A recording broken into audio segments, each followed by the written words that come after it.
The courtroom went silent when I walked through those oak doors. My son Marcus actually smirked a cold, confident curl of his lip that said he'd already won. My daughter-in-law Vanessa kept her eyes on her legal pad, but I caught the satisfied twitch at the corner of her mouth. They thought they were looking at a confused old woman who'd lose everything today. Then Judge Harrison looked up from his paperwork. His face went white. The pen in his hand clattered onto the bench. "Margaret Chen?" His voice cracked. "Agent Chen? The ghost?" Every head in that courtroom turned. Marcus's smirk vanished. Vanessa's pen froze mid-stroke. Even their lawyer, some slick-haired kid in an expensive suit, looked confused. Nobody knew who I really was. They'd forgotten. Or maybe they never bothered to ask. Let me back up. I need to tell you how I ended up here, sitting across from my own son while he tried to have me declared mentally incompetent. It's a long story, but you'll understand why I did what I did. My name is Margaret Chen, and for 30 years I was one of the FBI's most decorated criminal profilers. They called me the ghost because I could slip into a suspect's mind, predict their next move, and disappear before they knew I was there.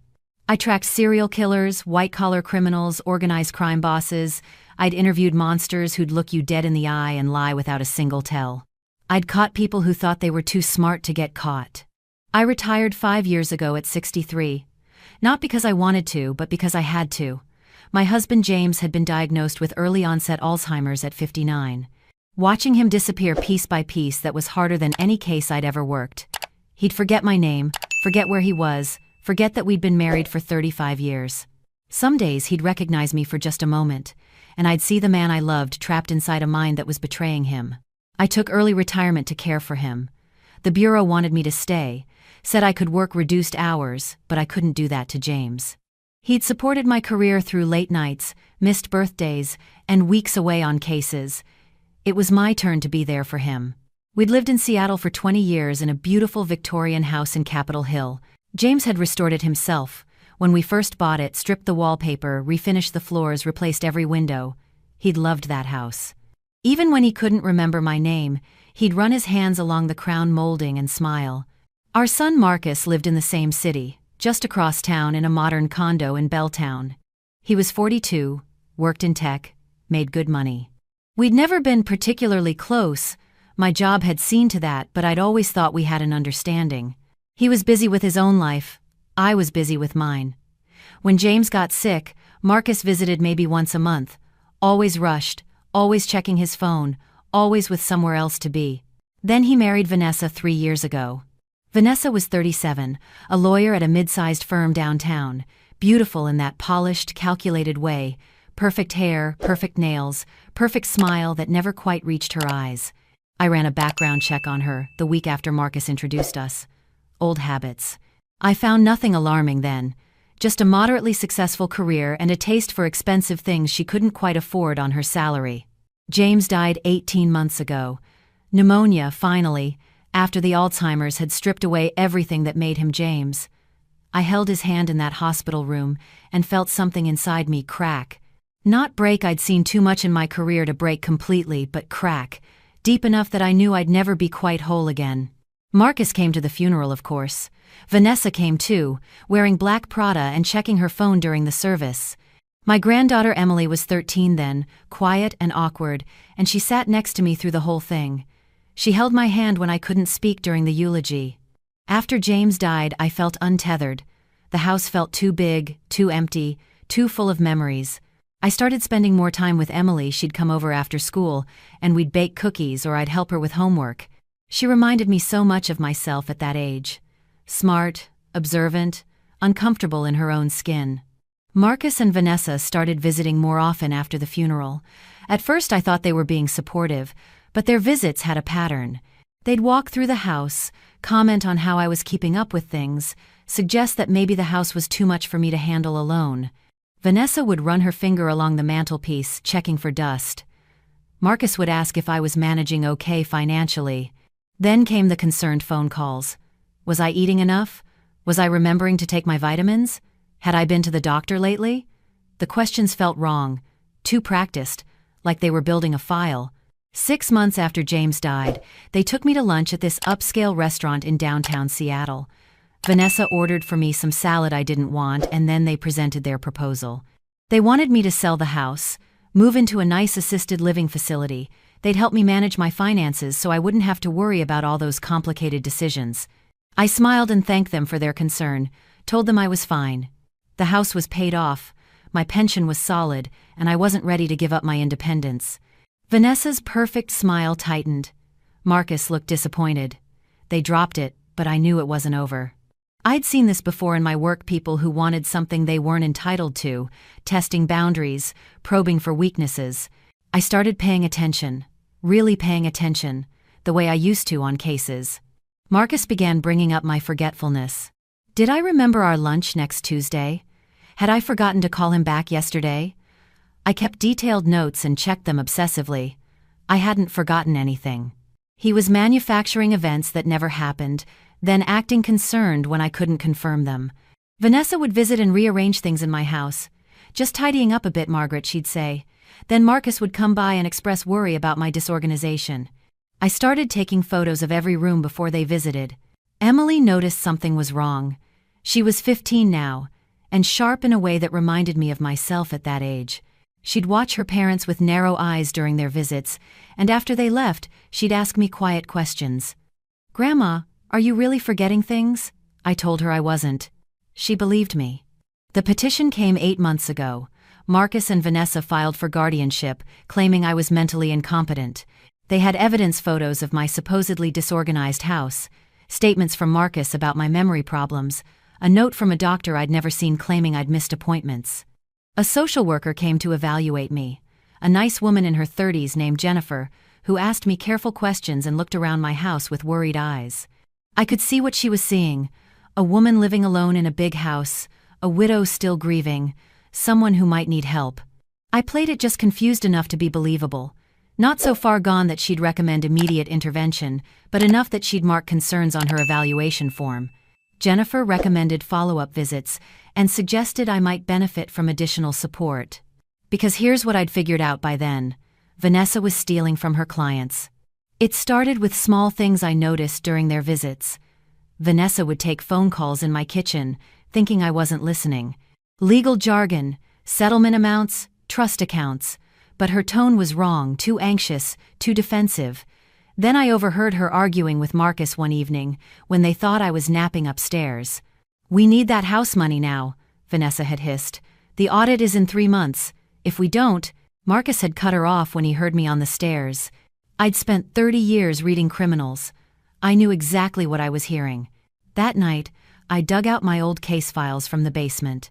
Not the classified ones, those went back to the bureau, but my personal notes, my methodology, my contacts.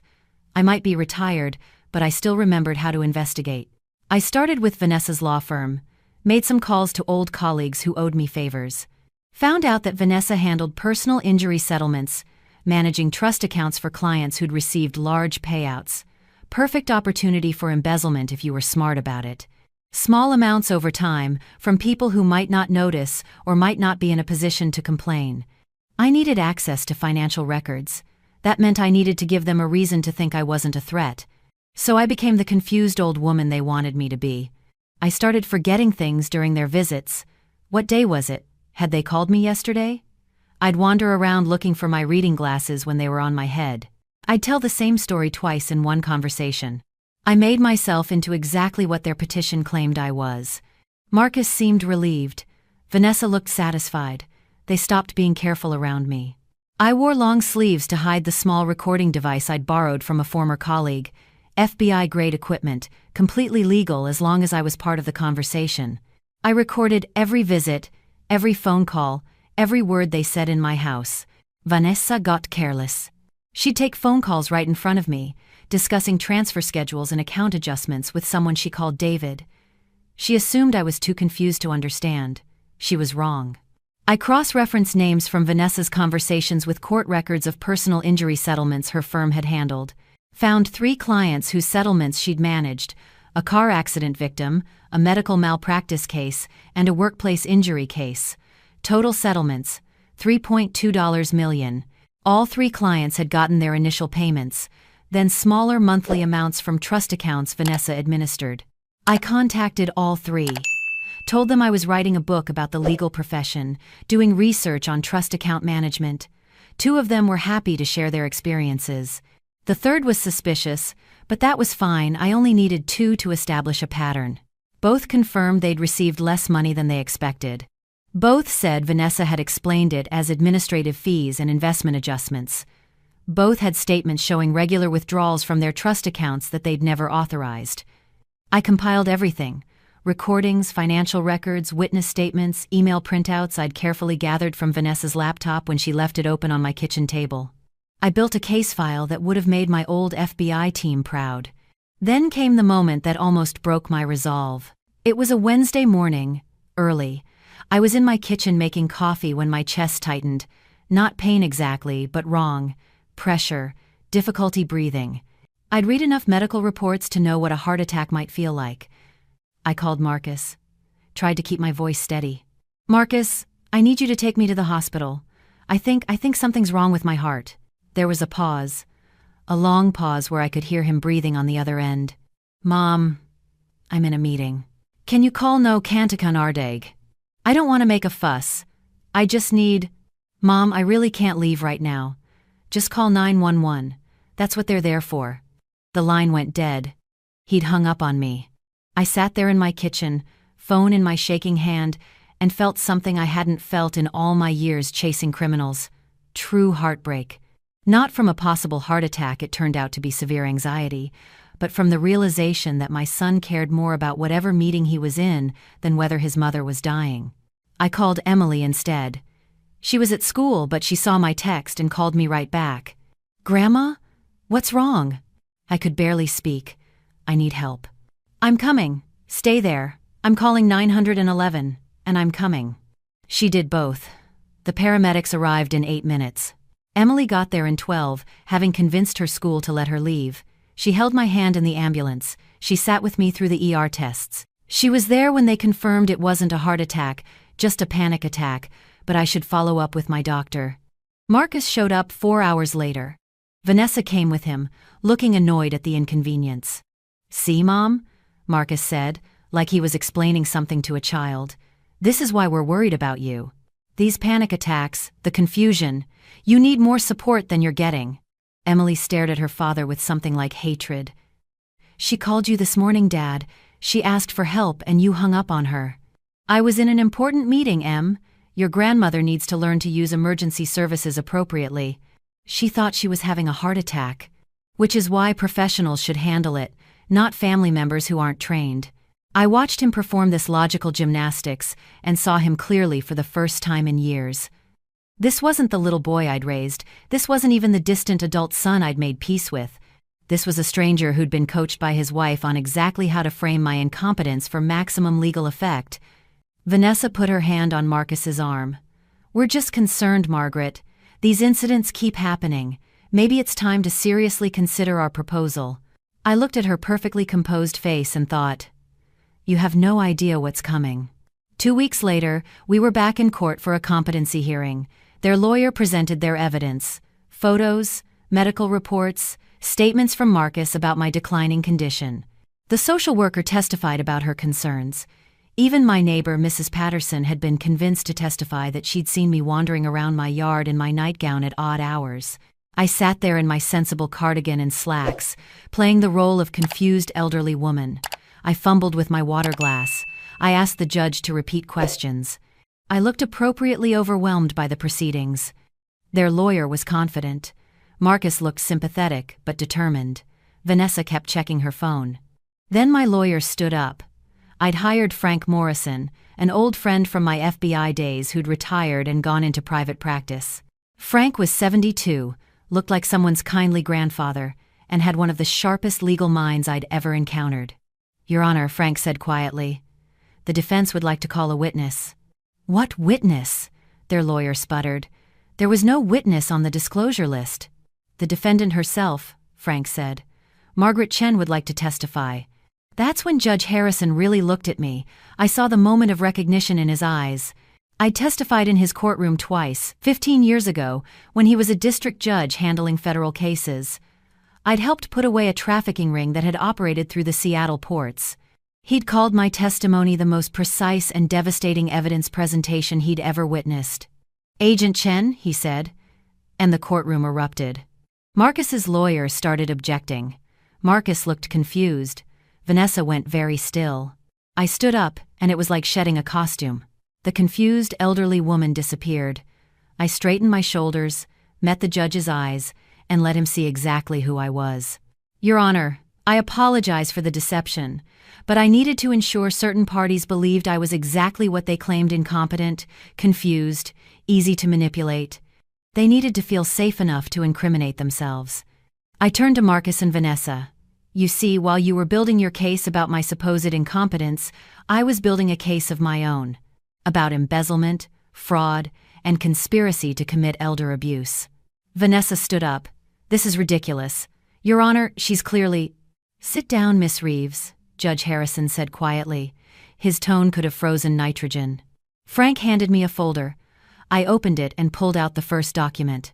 "Your Honor, I'd like to present evidence that Miss Vanessa Reeves has been systematically embezzling from client trust accounts at Harrison and Wade, LLP, where she works as an attorney. Over the past 2 years, she has stolen approximately $850,000 from 3 separate clients: Robert Martinez, whose medical malpractice settlement she managed, Susan Kowalski, a workplace injury victim, and David Park, a car accident victim." I placed bank statements on the evidence table. "These are the official trust account statements. These," I pulled out another set, "are the statements actually provided to the clients. Note the discrepancies in the monthly distributions." Vanessa had gone white. Their lawyer was flipping through papers frantically. "Miss Reeves needed money quickly because her firm is conducting an internal audit in approximately 6 weeks. She knew the embezzlement would be discovered. She needed a large influx of cash to cover the missing funds before the audit revealed her theft." I turned to Marcus, my son, my baby boy who I'd rocked to sleep and taught to ride a bike and loved more than my own life. My son Marcus knew about the embezzlement. He didn't actively participate, but he knew. And instead of stopping her, he agreed to help her gain access to my assets by having me declared incompetent. They planned to force the sale of my home and use the proceeds to cover Vanessa's theft. "That's not I didn't," Marcus stammered. I pulled out my phone and connected it to the courtroom's audio system. Frank had gotten the technical setup approved that morning. "I'm going to play several recordings now. These were all made in my home, during conversations I was party to. They're completely legal under Washington State's one-party consent law." The first recording played. Vanessa's voice crystal clear. "We need that house money now. The audit is in 3 months. If we don't cover those accounts before then, I'm looking at disbarment and prison time." Marcus's voice. "I know, but we need to do this carefully. If she fights the competency hearing—" "She won't. Look at her. She can barely remember what day it is." The courtroom was dead silent except for the recording. I played 3 more, each one more damning than the last. Vanessa discussing how to manipulate the social worker's evaluation. Marcus practicing how to testify about my supposed memory problems. Vanessa coaching Marcus on what to tell their lawyer. In the last recording, Vanessa said something that made even the court reporter stop typing. "Once we get control of her finances, we can move her into that memory care place.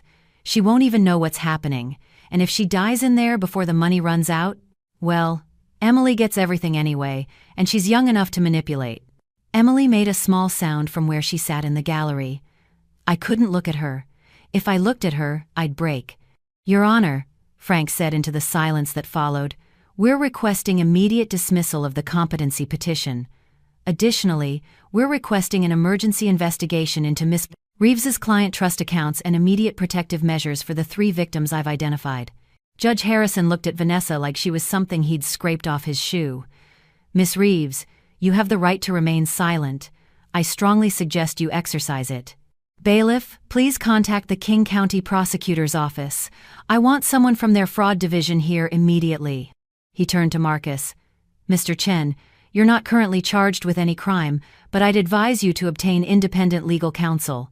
The attorney representing you and your wife has an obvious conflict of interest." Marcus sat frozen. He looked at me finally, really looked at me, and I saw the moment he understood what he'd done.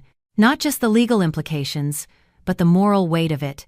He'd tried to have his own mother declared incompetent not because she was, but because his wife needed money to cover her crimes. "Mom," he whispered. "I didn't," I thought. "You thought I was weak," I said quietly. "You thought I was confused and forgettable. You thought I'd become invisible." I pulled out one more document and handed it to Frank. "Your Honor, regardless of the criminal proceedings, I'm filing for a permanent restraining order against both Marcus Chen and Vanessa Reeves. Additionally, I'm petitioning for emergency custody of my granddaughter, Emily Chen, age 15. Emily stood up in the gallery. "I want to live with my grandmother." Judge Harrison looked at her. "Does your father have any objection?" Marcus opened his mouth, but nothing came out. What could he say? He'd just been exposed trying to steal from his own mother to cover his wife's felonies. His legal standing as a parent was about as stable as a house of cards in a hurricane. "Custody is granted temporarily, pending a full hearing," Judge Harrison said. "Miss Chen, Emily will be released to your care today. Mr. Chen, you're to have no contact with either your mother or your daughter until further court order." The bailiff escorted Vanessa out. She didn't look at anyone. Marcus sat at the defendant's table, staring at his hands. I gathered my papers and walked toward the gallery where Emily waited. I was almost there when I heard Marcus speak. "Mom." I stopped but didn't turn around. "I'm sorry. I'm so sorry. I didn't realize." Now I turned, looked at my son, my only child, the baby I'd loved more than anything. "You didn't realize I was a person?" I said quietly. "You didn't realize that being old doesn't mean being stupid? Or did you just not realize I'd catch you?" "I thought you needed help," Vanessa said. "Vanessa said what you wanted to hear. She gave you permission to do what was convenient for both of you. Don't hide behind her, Marcus. You made your choices. Can we fix this? Can I make this right?" I thought about that. About 30 years of reading people, understanding what drove them, what could redeem them, what was too broken to repair. "I don't know," I said honestly. "You tried to erase me, to make me legally invisible so you could take what I'd built with your father. You hung up on me when I thought I was dying. You used my grief over your father's death as a weapon against me." Emily came to stand beside me. She didn't look at her father. "But I'm not going to press charges against you," I continued. "Vanessa, yes, she committed crimes.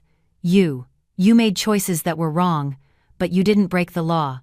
Not technically, you just broke my heart." Marcus's face crumpled. "Mom, if you want a relationship with me or with your daughter, you're going to have to earn it. And that starts with taking full responsibility for what you did. Not what Vanessa made you do, or what you thought was best, or any other excuse. What you actually did." I took Emily's hand.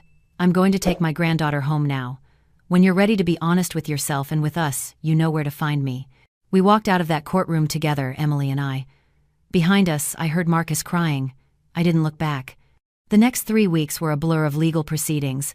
Vanessa was arrested and charged with embezzlement, fraud, and conspiracy to commit elder abuse. The evidence I'd gathered led prosecutors to discover she'd stolen from 7 clients, not just 3. Total amount, over $2.1 million. Her law firm fired her immediately and cooperated fully with the investigation. They'd had suspicions, apparently, but no proof.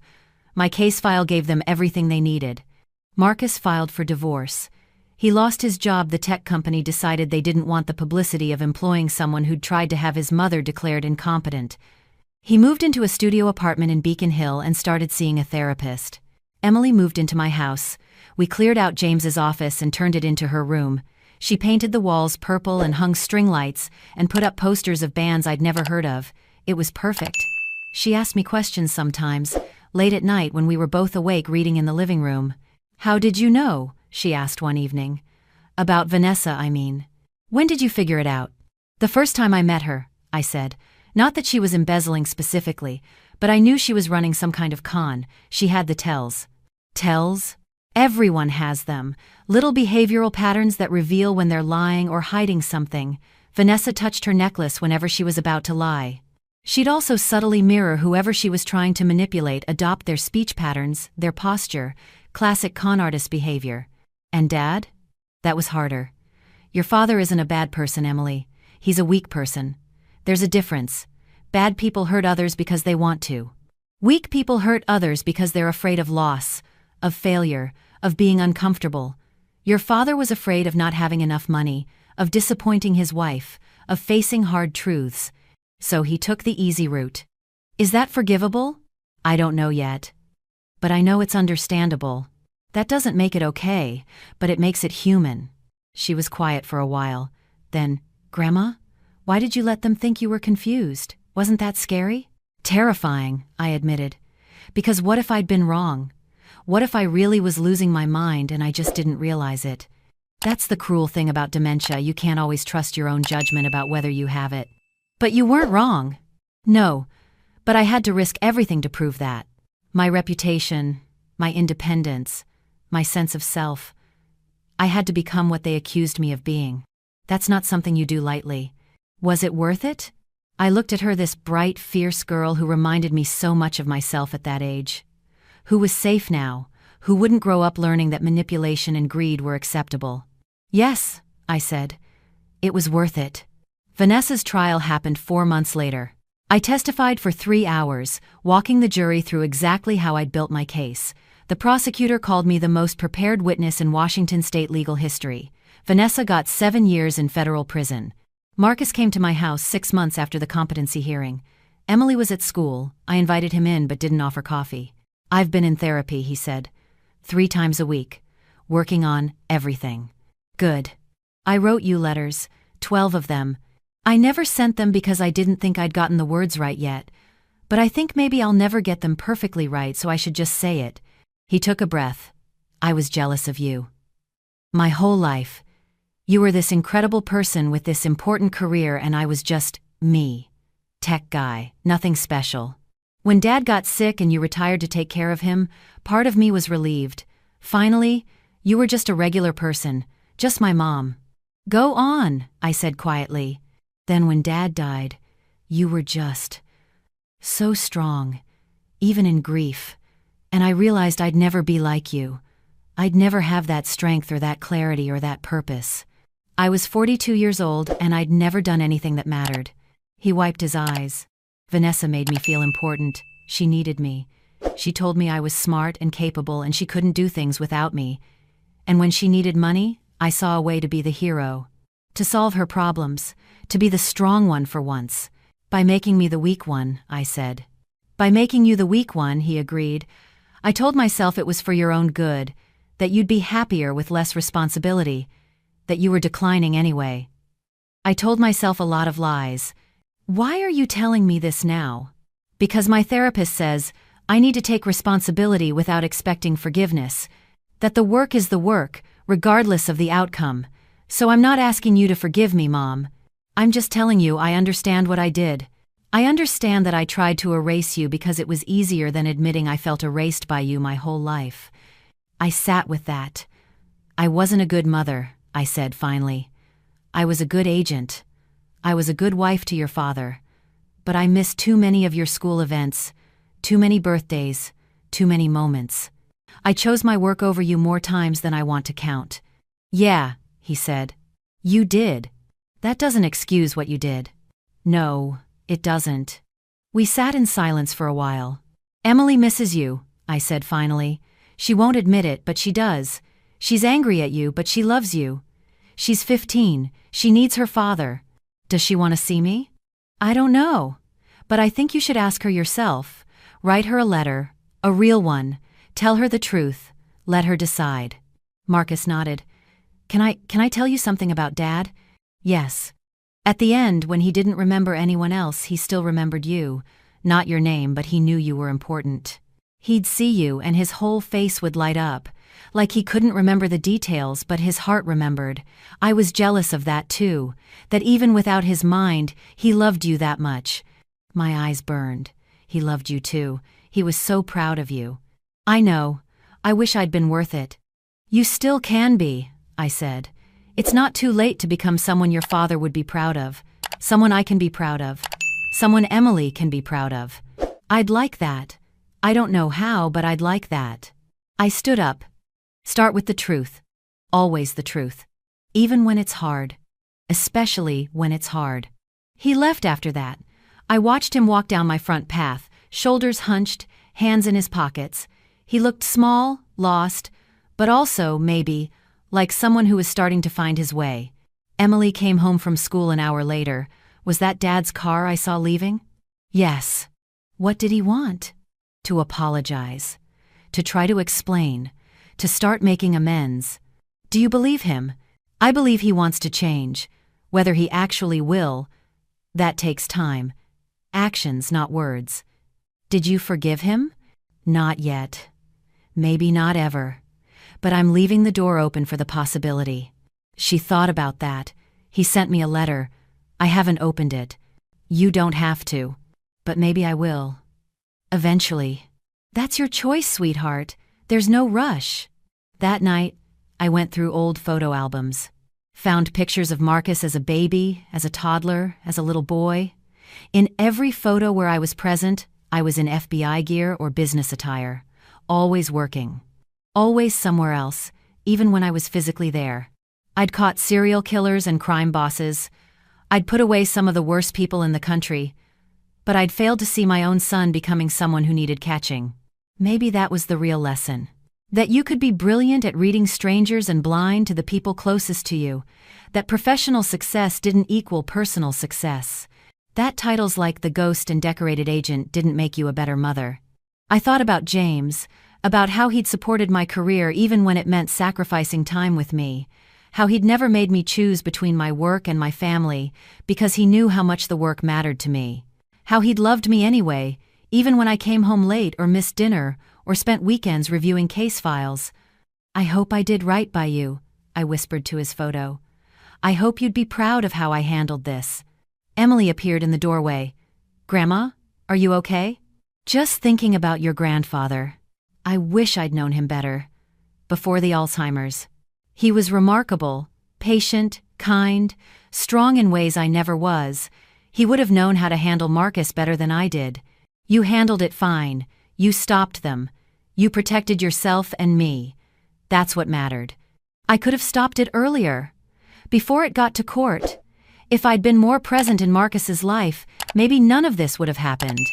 Emily sat down next to me. Or maybe it still would have, and you'd be blaming yourself for different reasons. You can't fix people who don't want to be fixed, Grandma. You taught me that. When did you get so wise? I learned from the best. She leaned her head on my shoulder. You know what I think? I think you did exactly what you needed to do. You protected yourself, and you gave Dad a chance to face what he'd done. That's more than most people would do. We sat there together, looking at old photos. Outside, Seattle rain started falling, gentle and persistent. The house creaked and settled around us. Somewhere in the city, Marcus was probably sitting in his small apartment, trying to figure out how to be better. Vanessa was in prison, facing the consequences of her choices. And I was here, in the house James had restored with his own hands, with my granddaughter beside me, still standing, still strong. Still Margaret Chen, not just the ghost, not just the confused old woman they'd tried to make me, but something more complex, human, flawed, trying. The doorbell rang. Emily went to answer it and came back with a package. It's from your old FBI office. I opened it. Inside was a plaque.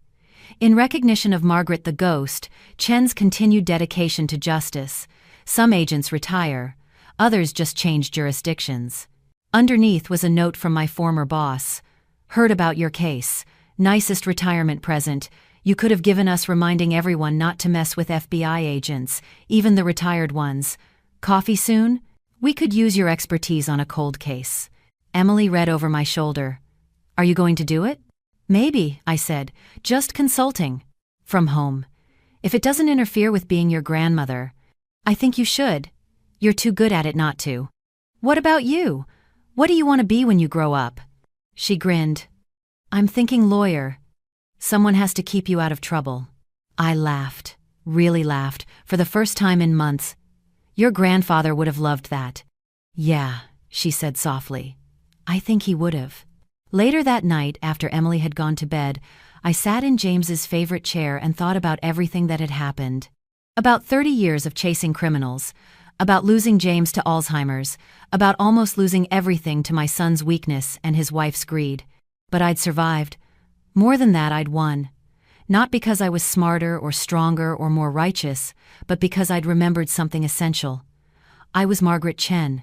I'd spent 3 decades outsmarting criminals who thought they were untouchable. I wasn't about to be taken down by a third-rate embezzler and my own son's midlife crisis.